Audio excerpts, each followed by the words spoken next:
আগে তো দিনে 2-1টা খাইতাম, এখন কি পুরো প্যাকেট লাগে নাকি?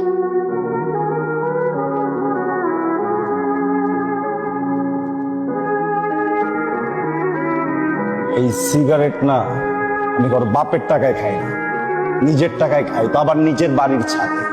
কারো বাপের যদি কোনো সমস্যা থাকে না, সেই জন্য চুপচাপ চলে যায়, কিন্তু আমার সিগারেট নিয়ে যেন কথা বলার সাহস না পায়। আগে তো বেয়াদব ছিলি, এখন কি ভদ্রতা খেয়ে ফেলছিস? হ্যাঁ, খেয়ে ফেলছি।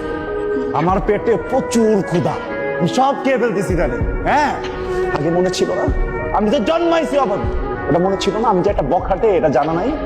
হ্যাঁ আমি জানি তো তুই বখাটে, তুই তো বখাটে দেখে আজকে আমি তোর সাথে নাই, বুঝছস নাই? কিন্তু এসব বখাটে গিরি এই ছাদে চলবে না, সিগারেট খাওয়া যাবে না এই ছাদে।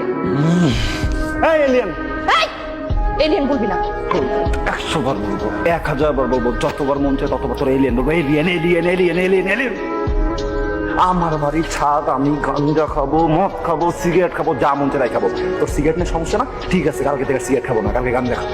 এরপরের দিন যদি তো আবার সমস্যা হয়, আমি মদ খাবো, সব সমস্যা আমি সব খাবো এই জায়গায়। তো আসতে কেন তো? হ্যাঁ এত জোরে জোরে ডায়লগ দিলে আমাকে তো সিগারেট গাঁজা মদ এগুলো কথা জোরে বল। সব কি বলা লাগে, আমি এটা করে দেখাবো। দেখা দেখা না কি করতে পারছ, আমি দেখি। আমি কিছুই করবো না, আমার কোনো দরকার নেই কিছু করার, আমি শুধু তোর মাকে বলবো, ঠিক আছে?